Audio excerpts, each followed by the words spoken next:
So muli magandang gabi po sa ating lahat at tayo po yung mag-share po ng daily devotion.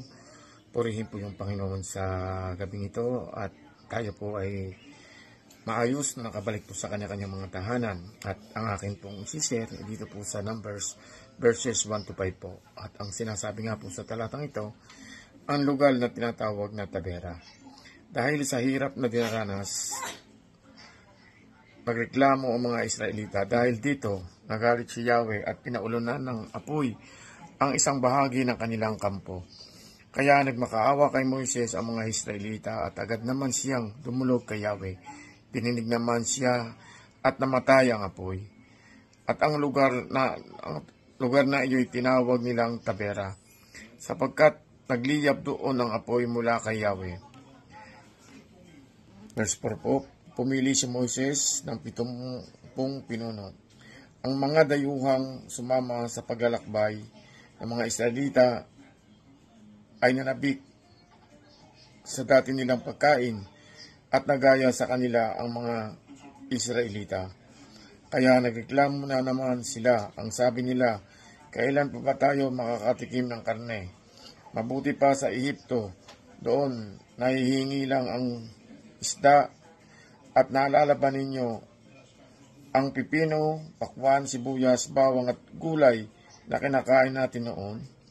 Amen. Purihin po ang Panginoon sa pagkabasa po ng banal na salita. Glory to God po. Magandang gabi po at muli po tayong mag-share sa Numbers chapter 11 verse 6 to 9. Pero dito wala tayong ganang kumain, puro manna lang ang ating kinakain. Ang mga manna na ito ay parang mga buto na maliliit at mapuputi. Pinupulot ito ng mga Israelita sa lupa tuwing umaga at ginigiling nila ito o binabayo sa lusong. Pagkatapos niluto nila ito sa banga at ginagawang manipis na tinapay. Ang lasa nito ay katulad ng tinapay na niluto sa langis ng ulibo. Amen. Magandang umaga po sa inyo lahat. Ang babasahin ko po ngayon, Number chapter 11, verse 10 to 13. At narinig ni Moises ang pag-iiyakan ng bayan sa kanyang sambahayan, na bawat lalaki ay nasa pintuan ng kanyang tolda at ang galit ng Panginoon ay nagnigas na mainam at sumama ang loob ni Moises. At sinabi ni Moises sa Panginoon, bakit mo ginawang masama ang iyong lingkod? At bakit hindi ako nakasumpong ng biyaya sa iyong paningin, na iyong inaatang sa akin ang pasan ng buong bayang ito? Akin ba kayang ipinaglihi ang buong bayang ito? Ipinanganak ko ba upang iyong sabihin sa akin, kandungin mo sila sa iyong kandungan na gaya na nag-aalagang magulang na kinakandong ang kanyang batang pasususuhin sa lupain na yon, isinumpa sa kanilang mga magulang. Saan ako kukuha ng karne upang ibigay sa buong bayang ito sapagkat sila'y umiyak sa akin na nagsisipagsabi, bigyan mo kami ng karning aming makain. Amen. Babasahin ko po, Numbers chapter 11, verse 13 to 17. Hindi ko kayang dalhin mag-isa ang buong bayang ito, sapagkat totoong mabigat sa akin. At kung ako'y ginagawan mo na ganito, ay patayin mo na ako. Ipinamanki ko sa iyo, kung ako'y nakasumpong nagbiyaya sa inyong paningin, at huwag ko nang makita ang aking kahirapan.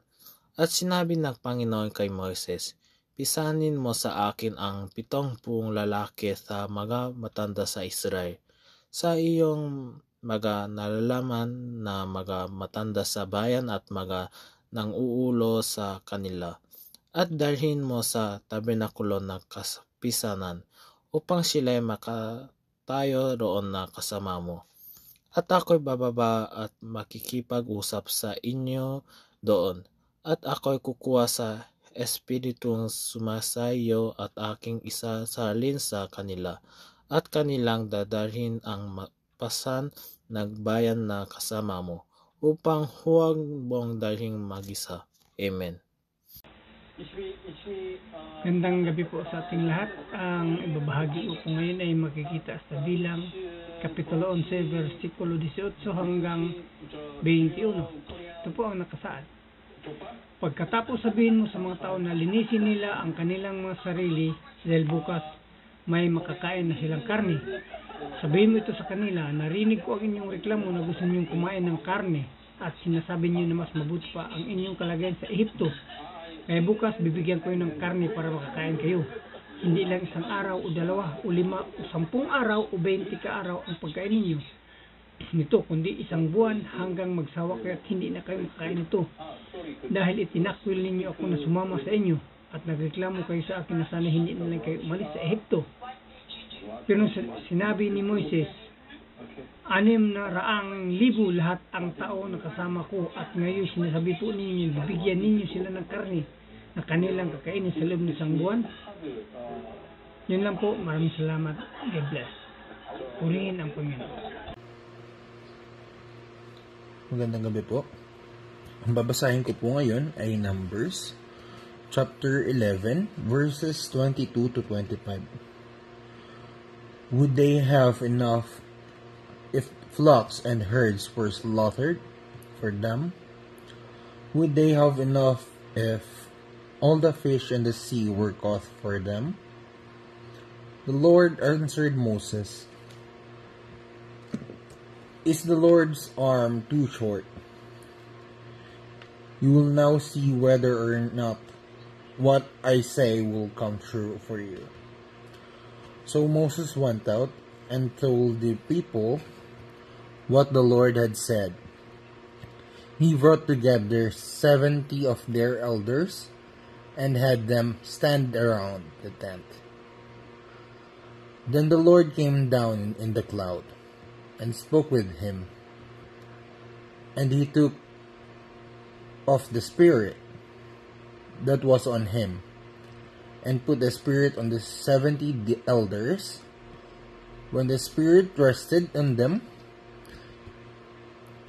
they prophesied,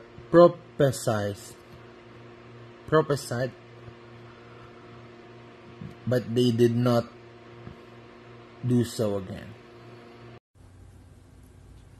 Magandang gabi po mga kapatid. Ako po ay magbabahagi ng Bible verse. Galing po ito sa Book of Numbers, chapter 11, verses 26 to 30. At ang sabi dito, however, 2 men whose names were Eldad and Medad had remained in the camp. They were listed among the elders, but did not go out to the tent. Yet the Spirit also rested on them, and they prophesied in the camp.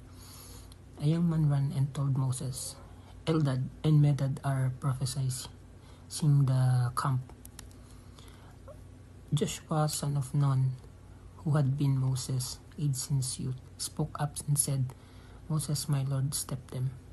But Moses replied, Are you jealous for my sake? I wish that all the Lord's people were prophets, and that the Lord would put this Spirit on them. Then Moses and the elders of Israel returned to the camp. Pagpalain po ang ating Panginoon. Maraming salamat po. Magandang gabi po sa inyong lahat. Babasahan ko po si Ate Luz. Ang babasahin ko po sa kanya ay Numbers chapter 11 verse 31 to 35. Panginoon at nagdala ng mga pugo na mula sa dagat at pinalapag sa kampamento na may isang araw lakarin sa dakong ito at isang araw lakarin sa kabilang dako sa palibot ng kampamento at nagsilipad na may 2 siko ang taas sa balat ng lupa.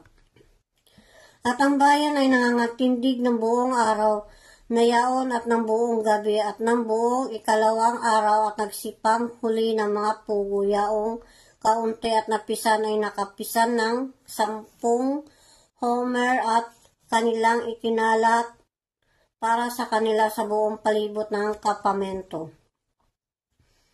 Samantalang ang karne ay nasa kanilang mga nagnipim pa na hindi pa nila nanguya ay nanigas laban sa bayan ng galit ng Panginoon. At sinakta ng Panginoon ang bayan ng isang salot na di kawasa. At ang pangalan ng dakong yaon ay tinawag na Kibrot Hatava, sapagkat doon inilibing nila ang bayan sa Kim. Mula sa Kibrot Hatava ay naglakbay ang bayan na patugo sa Hasero at sila'y tumira sa Haserot. Amen.